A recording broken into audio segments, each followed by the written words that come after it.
And we are back, ladies and gentlemen. We are back. We are, Brian. I just want to say once again, man, I didn't get to do my thing because I was messing around with my, because you know, folk, a little behind the curtains. Voch is really big on, hey, 61-year-old Broadus, see if you could find your boards from like 2 years ago. So like, here I am, kind of like, and then he's like, let's roll this, and we're back. And then now I'm kind of in disarray. I'm in big disarray right now. So. Got to move your feet, Brian Broadus. You know what I'm saying? You can't just stay still. Right? Hey, by the way, man, congratulations on getting me on that Texas tackle today. Hey, man, listen, Brian. See, you are 61 years old, Brian, and sometimes you forget that you do stuff without telling people. You know what I'm saying? You like to fix that mailbox. I'm telling you, it's been a while. Banks, yeah. You and I've had we've had a conversation about Banks. That was a long time ago, and the more I'm like, I can't do this. I can't play him at guard. I got to play him at tackle. I went back and I watched all those games, and I know the people out there in Texas, including young Bennett Broadus. And hello, son. Thank you for listening to Voch and I's program like you do every day. But the people are saying, well, Brian, he was banged up, hurt ankle, and I'm like, man, all right. I hear you. I hear you. I just, I hear you. Yeah. Banged up. I hear you. But I moved him to tackle. Yeah. I moved him. And you're the fact that you and I work together every day, and I enjoy the hell out of it. You did. You caught me. I'm like anybody else, like Zach, Bobby, Kyle. Nah, they ain't going to catch me on that one. But good for you. You better move your feet. You better protect yourself at all times, Brian. Protect yourself. I know. That's what I've signed up for this, and I've signed up for it long term. So I'll get used to it. Hey, Brian, man, I'm just trying to get a lake house just like you, man. But I tell you what, we'll get this lake house. Tell you what, man, I was we had a pretty good show today, Brian. We was talking about overthinking, not overthinking, the work hard guy, all that kind of stuff. Man, we started talking about Emeka Egbuka. Yeah, we did. Because we were just talking about the safe dude, you know what I mean? We were just talking about the guy that's gonna come right in, boom, boom, boom. Yeah. I would love to play it for you, but I don't know if Matt want me to play it for you. But Matt Owen, shouts out to Matt Owen. He hit me up in the DMs there on the tweets. And he was like, man. During the show? No. This was after. Okay, after show. Matt Owen hit me up and he was thrilled. He said, Voch, I am so happy that Brian Broadus talked about Egbuka the way that he did today. You know what I'm saying? Because it seems like everybody's consensus Egbuka's a first-round guy, right? But I think it's okay to look at him as a guy that's pro-ready right now, but to still have questions about him. I think it's okay. Brian, what I wanted to do, I got a couple of players, a couple of them polarizing, a couple of them are not. I got 5. And I wanted to compare those players to past units. I think something that we're having to deal with this draft in particular is that at the top. I see what you're about to do. Okay, yeah. At the top, it's not as thick as other drafts, right? I'll give you an example, right? Josh Simmons. I think he's the best tackle in this draft. Me too. He's probably not going to get drafted like it, but that's okay. The best tackle in this draft, we'll just say hypothetically for me, for me and your board, the best tackle in this draft should be drafted around 5 to 8. Yeah. But in last year's class, where there were many more tackles, Alt, Fashino, Fuanga, guys like that, he might be like a 15th overall guy. You see what I'm saying? So I want to ask you, because a 12th overall guy this year may be a 20-something last year or year before. Yeah, okay. Let me ask you a real quick question. Hell yeah, please. Mimbao, is he taking over as the top tackle in the draft? Not for me. I think for a lot of people. I know. Okay, no, not for you and I. The not league, for you and I. The league not and for stuff. you and I. Okay. Yeah. But Mimbao has taken over as the top tackle in the draft. It seems to be that way. I mean, even over my LSU guy. Sure. Even over my Ohio State guy. Yep. When you look, I've seen him. I mean, for forever, we were seeing my guy from LSU be up there. You know, we were seeing Campbell be up there. Yep. I mean, it seemed like Campbell New England Banks. at 4. Campbell New England at 4. Mm-hmm. Campbell. Jacksonville at 5. It was either the defensive tackle Graham or Campbell. Yep.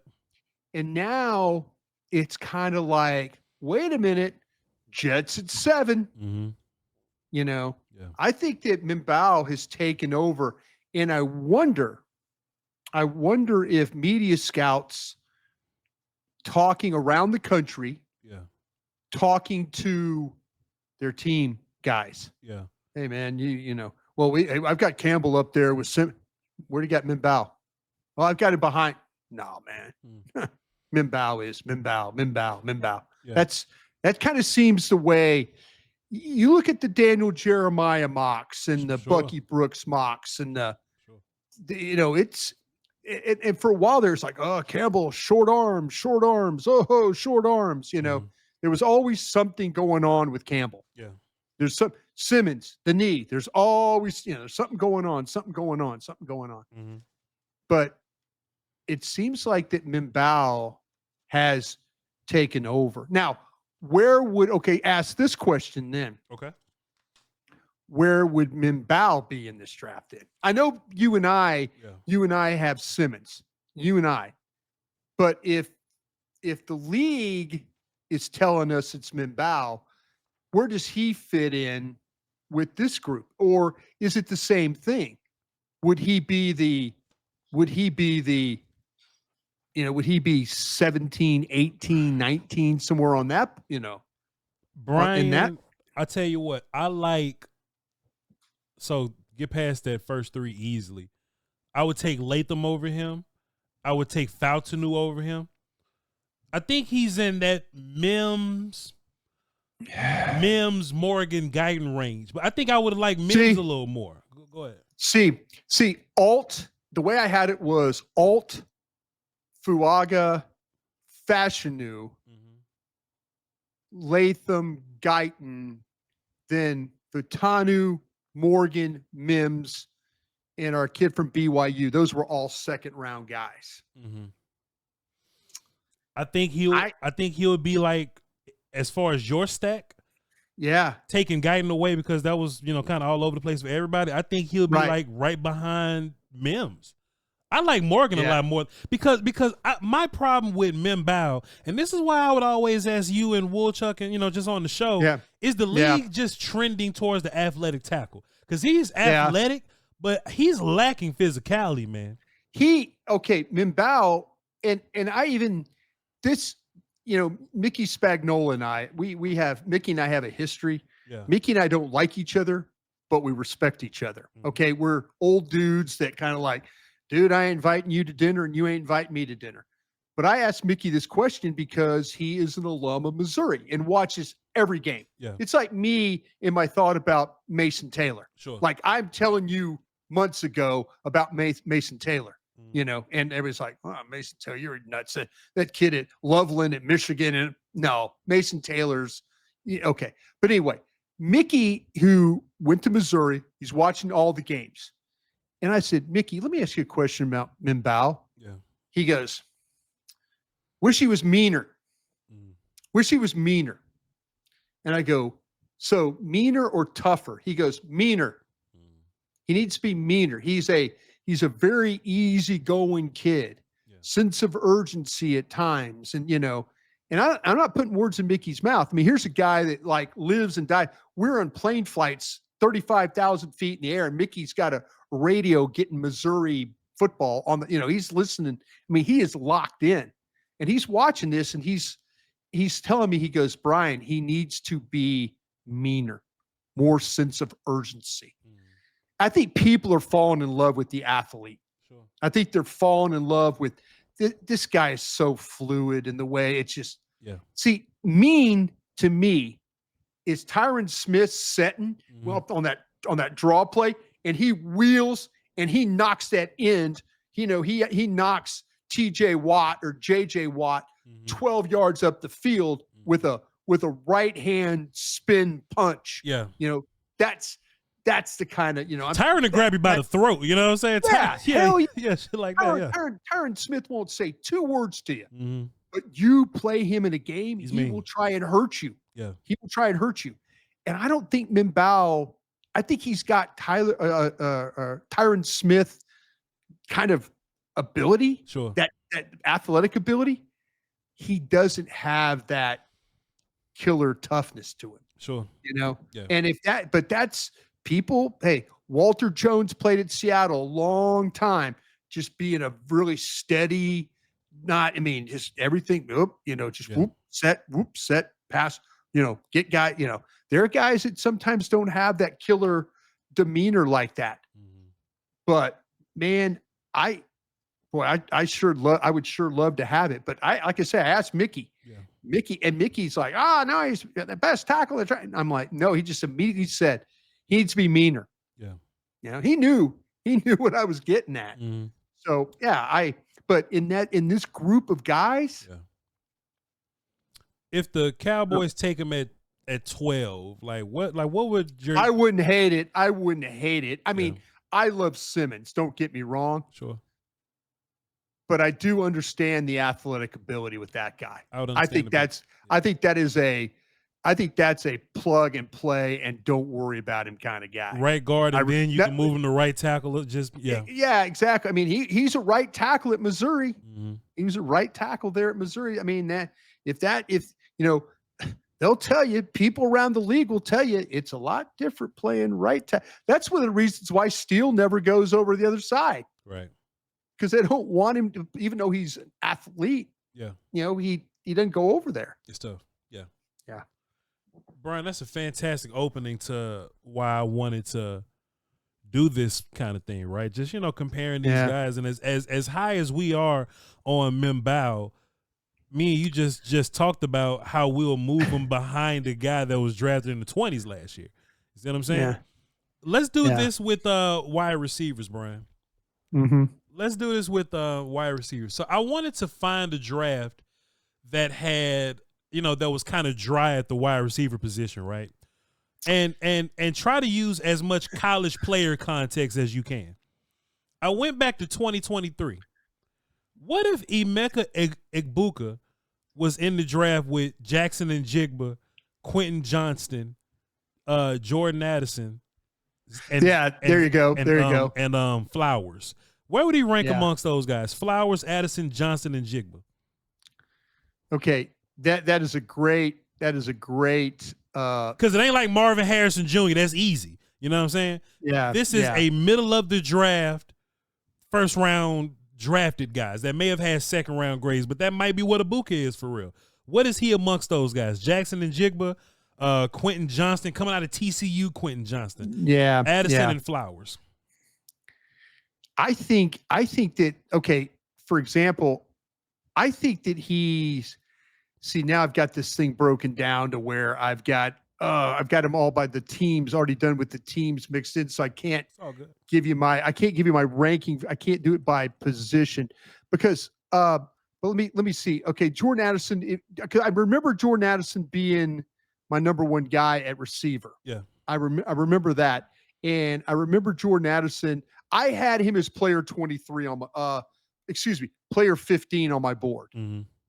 So in my stack, he was the number one wide receiver and he was number 15. Now, if you go forward to this draft, he is in my top 15. Yeah. He's probably going to be either 14 or 15 on my board. Sure. Depending on how. I would take Egbuka over Jordan Addison is what I would do. Okay. I would. Yeah.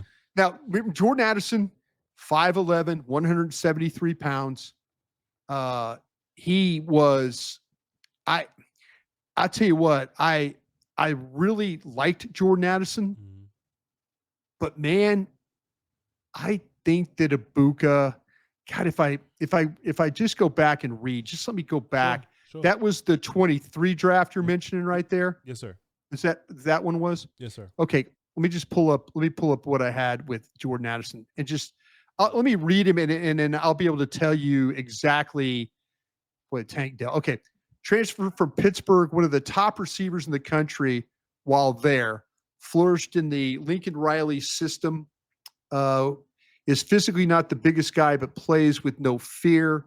Is a dynamic with the ball in his hands. Will take the ball north-south in a hurry. Despite his lack of bulk, he does a really nice job of fighting for extra yards. He's not afraid to take his route anywhere on the field, makes receptions at all level.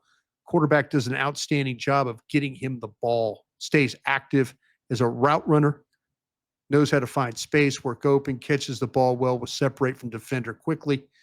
Would not call him a blazer, but runs fast enough. Shows body control and awareness along the sidelines, is able to work his feet down quickly. Is always on the move. You can use him on screens or sweeps. Good finisher with ball in his hands. I said he's got some Odell Beckham Jr. to his game, is what I said about him. Reading that the way I did, I think I would take Egbuka over him. I think I would take Egbuka over him. And they're both kind of where on my board, the 14th, 15th guy. Yeah. On my stack. Yeah. But I think I would take the Egbuka over him. Do you have it the opposite way? Do you like Jordan Addison a lot? See, I did like Addison. I do agree that Egbuka's better, but Jackson and Jigba was my number one guy. Okay. You know, because I'm just a fan of the route runners and the technicians and the quarterback friendly guys, right? But that's what Egbuka is.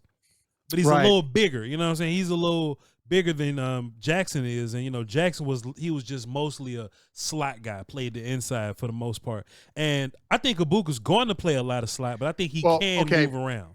You know what I'm saying? Here we go. Yeah, and this is where you and I, I went to Seattle. Mm-hmm. Jackson Smith and Jigba, 6'1", 196. He was a third-year junior. I had him as the 17th player on my board. So he would have been the second wide receiver that I had on that year. Yeah. So it would have been him and then Jackson Smith. So let me ask you this. Okay. If I were to read Jackson Smith and Jigba, I wonder if I feel differently about that. I mean, like I said, I had Addison as number one, but I'm just curious. I'm curious now what I would do with Smith and Jigba. Sure. You know, given looks small on tape than his listed height and weight. He's been dealing with a hamstring injury the entire season. Outstanding hands, ability to catch in him. Ball generally on target from due to his quarterback, but when it's a little off, he's able to adjust and make catches. He tracks the ball very well. Doesn't matter if it's over his head or right down the middle of the field. He knows how to work and find space. Does a good job of playing on the move. Routes will take him all over the field, but especially good when it comes to making the catch when dealing with traffic. He'll go get the ball. Is not afraid or shy about running routes. Good initial quickness off with separation. The longer he runs, the more likely he is he will get caught. Steady with his speed, but would not call him a breakaway type of a player. Will get positive yards after reception. Shows some physical running traits. Plays with a chip on his shoulder. Has a nose for how to finish routes. And the reception. Have seen the coaches use him in the running game with inside handoffs and jet sweeps. Super productive player that lacks home run speed. Maybe I believe that's why I had Addison over the top of him. Sure. Probably that last line. Yeah. I think in this group of guys, you're probably gonna go Egbuka first, but I would go Egbuka. I think over both these guys is what I would do. let me ask you this: Do you think Egbuka in the league will be better than what Flowers is in Baltimore? That's a good question because I think Flowers has done a pretty nice job. I think Egbuka. Do you think there's some similarities between the two players there? I think Flowers is going to be more of a twitchy deep ball. He's going to do some gadgety stuff, line up on 5'9", 182. You know, is what I think Egbuka can run the whole route tree. I think he's a little different in that way, and I think he's quarterback friendly. You know, see, I know he went to Baltimore with the 22nd overall pick. Sure. I had him in my stack at 36. Okay. Is where I had him. Yeah. So I obviously had him in the second round on my board. Sure. But I would think that Egbuka would probably be better than what Zay Flowers is at Baltimore. And I think Zay Flowers has been pretty good. Yeah. Brian, in last year's draft, we had Tyrion Arnold. Yeah, one of my favorite corners. Quinyon Mitchell and Nate Wiggins. Yeah. I'm just curious, Brian. Where do you stack Will Johnson amongst those guys? That's a good question. I had my first round corners were Arnold, Mitchell, Wiggins. Those were my guys. I had Cooper DeJean in the second, Tampa, McKistery, Lassiter in the second as well. Yeah. I think I would have him below. I think I would have him below all three of those first round corners. I think I would have him below. I think I would actually have him above DeJean in the second round. I would take Arnold, Mitchell, Wiggins over him because I have Will Johnson right now in the top of the second round. Sure. So he's somewhere like player 16, 17, 18 for me. You know, where like Arnold, Mitchell, Wiggins, like I would take all three of those guys. And maybe you wouldn't do it. Maybe you wouldn't do it with, maybe not with Wiggins, because Wiggins was a smaller guy. But I think Wiggins is fine. I think he's a good player. I like I said, I'd take all three of those guys over Johnson right now. But I would have him over. I think I'd have him over DeJean is what I would have if you want to put those guys all together. Mitchell went 22nd overall. Arnold went 24, and Wiggins went 30, and Cooper DeJean went 40. I liked Cooper DeJean more than I like Wiggins. You had DeJean in the first round? Yeah, I did. Okay, good for you. Good for you. So like if it's up to me, I'll take Will Johnson over Wiggins. But I'm taking those other three over Will Johnson. So you got Arnold, Mitchell, DeJean over Johnson, sir. Not over Wiggins. Yes, sir. That's fair. That's fair. But see, Brian, this is why I think this is so important, right? Because you remember going into the draft, we were talking about Tyrion Arnold like he was going to be a top 10 guy. And we're talking about Mitchell. It was weird. Yeah, it was weird. Yeah, it really was a weird deal. Arnold and Mitchell were both, we were thinking top 10, top 15 or so.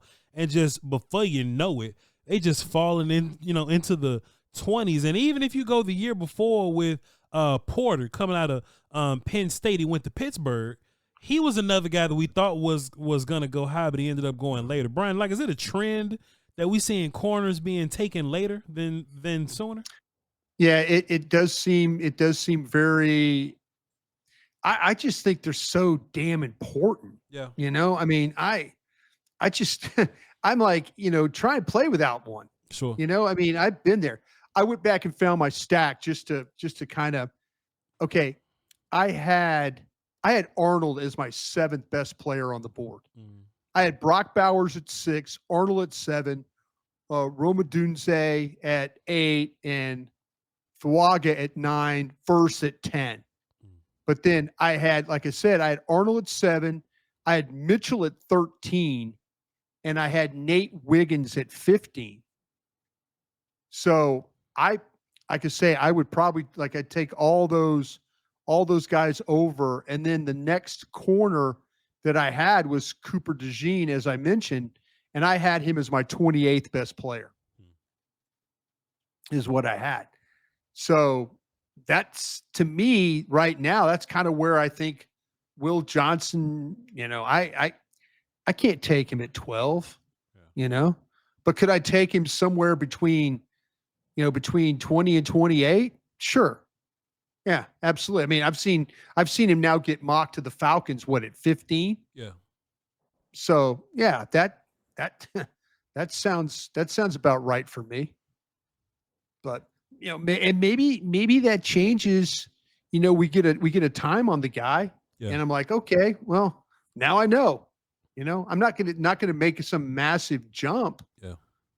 But I'm trusting the film on that one. For sure. I'm trusting the film on that one.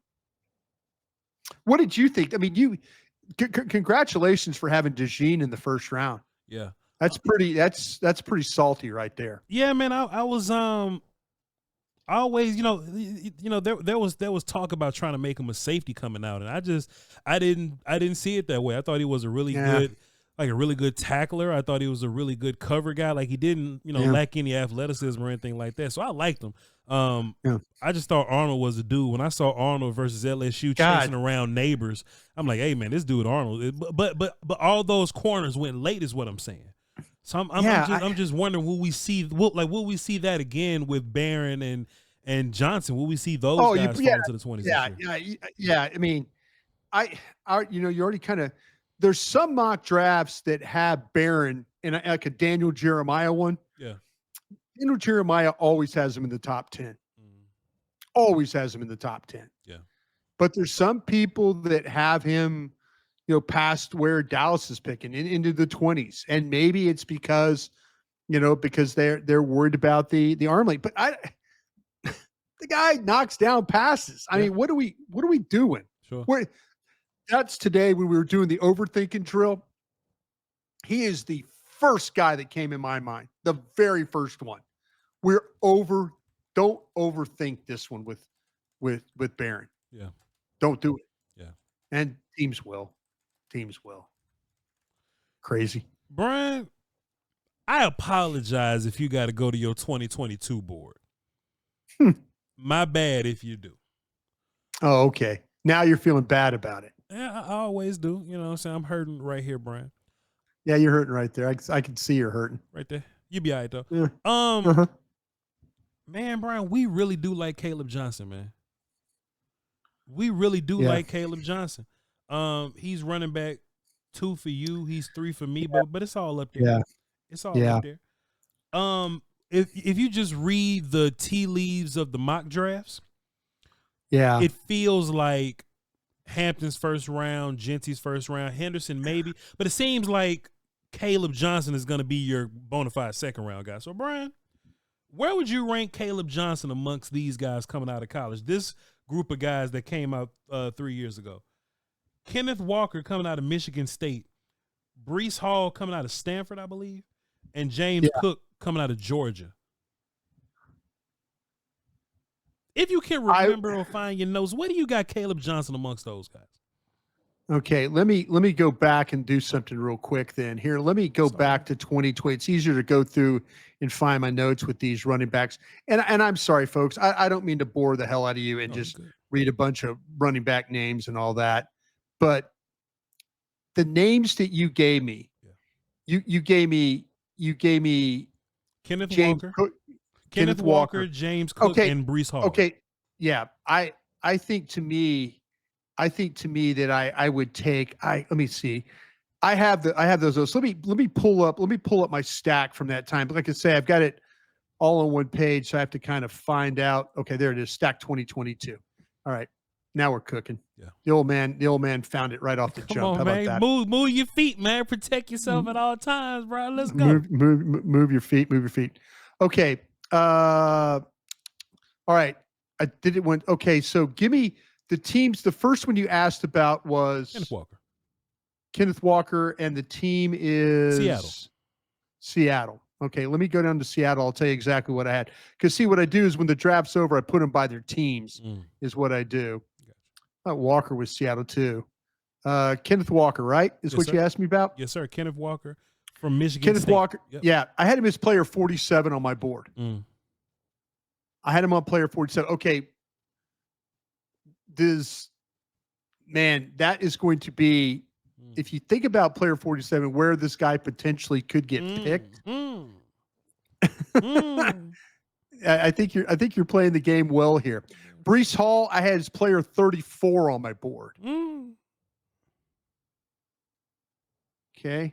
And who was the last one you gave me? James Cook. He ended up going to Buffalo. Playing well for Buffalo too. Damn straight. Was tough. Yeah. All right, hang on a second. Going up the board. James Cook. Player 123. That's all right. 4th round. It's okay. That's the internet. It's all good. Who do you think? Hey, look. Hey, man, nobody's even watching this. It's all good. When was he taken? He was taken in the 4th round, wasn't he? He was taking the 2nd round. No, he was taking the 4th. James Cook was taken. I got you, bro. I got it marked as. Oh, maybe I had him in the 2nd round, draft round. You had him in the 4th. James Cook was taken 63 overall to Buffalo. 63. Buffalo 4th. Okay, yeah, you got it. I'm sorry.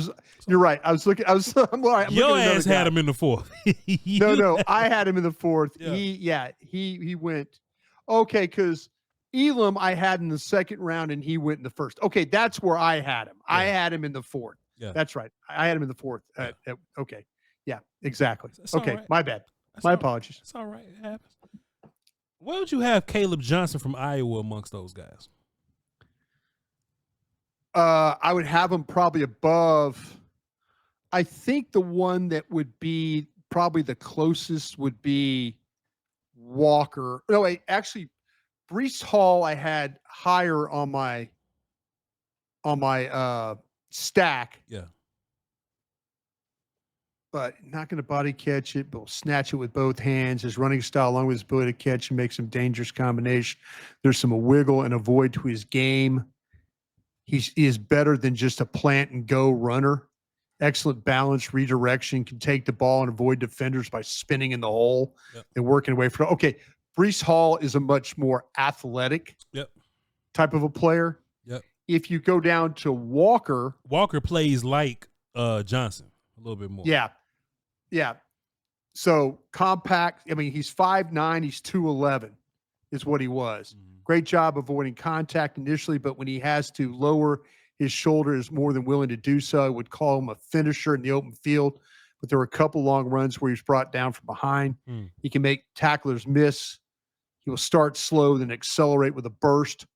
Caught the ball well enough. Didn't see any huge issues there. Most of his huge plays were when the ball was just handed to him. Type of player that wears the defense down with his running style. Ideal running back build, solid. So I had him as player 47. I had him as player 47 on my board.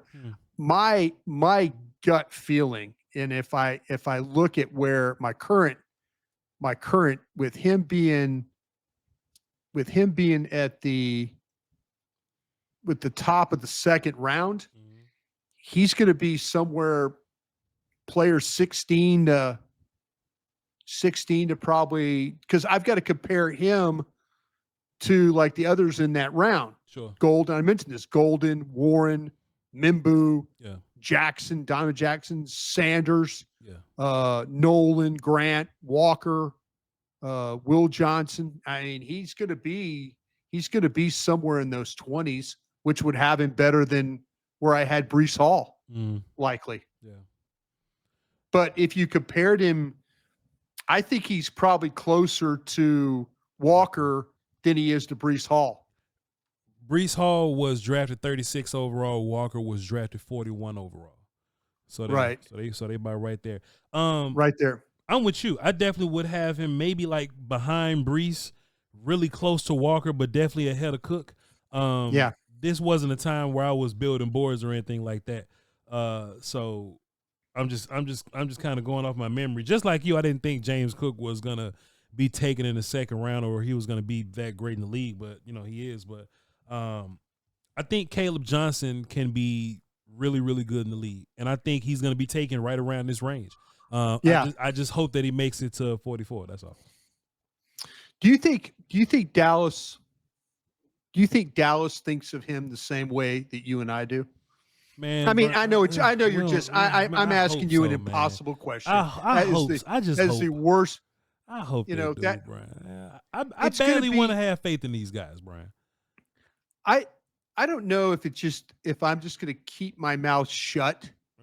If at 44 he's there, and it depends on who else, and they could go 8-10 different. They could go a lot of different directions. Sure, they could go a lot of directions, and I would be like, okay, I understand it. But if I have him on that stack, it's personal. I ain't gonna lie. Yeah. You want them to take the guys you like. I will say, Brian, I didn't expect them to take Marshawn Kneeland in the second round. I didn't expect them to take Schoonmaker in the second round. They haven't been good at it, Brian. They haven't been good. I didn't either. And it's hard when you're sitting there and you hear the name and you write it down and you want to go, I got some other guys that think that are better. Yeah. I think there's some other guys, and that's the hard thing, but it's them. It's not me. Mm-hmm. I love your line. I just got a microphone and a camera. That's it. That's all I do. But you want them to take the guys that you like. Mm-hmm. You really do. I mean, that's why you do this exercise. You're kind of like, but when they don't, that's hard. But then those guys go on and play somewhere else, and you're kind of like, you want to say, I told you so. Yeah. Told you so on that guy. Brian, this was a fantastic exercise, man. I think we did I tell you what, man, this, actually, I'd love to get some other guys, veterans from the draft show. Hell yeah. And do this. And if you had Aisha and Kevin Turner and Jeff and Dane Brugler and just one night, just go back and say, okay, where do these guys compare to drafts in the past? Sure. And where would you take them? This was a fascinating game. It really, really was, man. Seriously, bro, thank you. It made me think what I had to do. And, but you find yourself kind of in like, well, you got him in the round where guys that are like him, they go there. Yeah. So fabulous. If you comment in the draft in this show negatively about what we just did, shame on you. Yeah. Shame. This was a great exercise. It really, really was. Made me think a lot. Made me think, man. Appreciate you, boss, man. I will not be on the draft show Thursday. Y'all watch anyway. I'm not gonna be on the draft show Thursday. So if you want to bring it up to them, man, do what you want. This is your exercise. If you want to do it on the radio, do your thing. Level the star, whatever. Well, see, that's what I'm saying. There's the in-depth, Zach, I think you got to get guys that've been doing this for 4 years. Yeah. So, because if you get somebody who's been doing it for like 1 year or 2 years, it doesn't, but you have a history doing this. Yes, sir. So you just haven't, we're really late to the party. We're about 10 years too late on bringing you on board. My first year was 2016. Dak and Zeke was my first year doing it. Oh, wow. That was a heck of a draft. And my first year doing it, I thought Myles Garrett was the best football player I ever seen. I wasn't wrong. But Myles, you were not wrong. He better. You were not wrong. I thought he was better than Bosa and all them, but just whatever.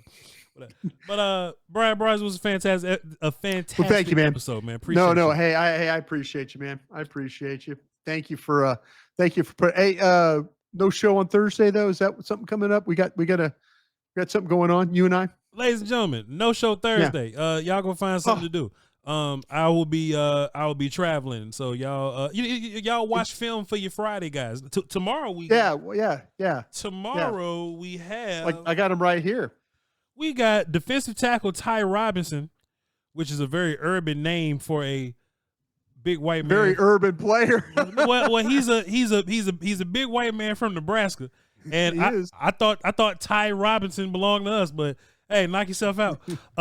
Josh Gray from Oregon State, the guard, and cornerback Robert Longerbeam. He's a black guy. His name's Robert Longerbeam from Rutgers, but he's a corner, so y'all knew that. He's a corner, yeah. So yeah, we'll be watching those 3 players tomorrow, so y'all be sure that you're ready to go to work there. But Friday, Antoine Wales, Tyler Cooper, LaQuint Allen, and RJ Oben. No. Yeah. I'll tell you what. Yeah. You know, the thing that's interesting, real quick. Please. I was watching some of that Syracuse film because of the quarterback. Yeah. That Allen looks like an interesting player. That LaQuint Allen. Yeah. He looks like he's got a little kind of like a little something to him.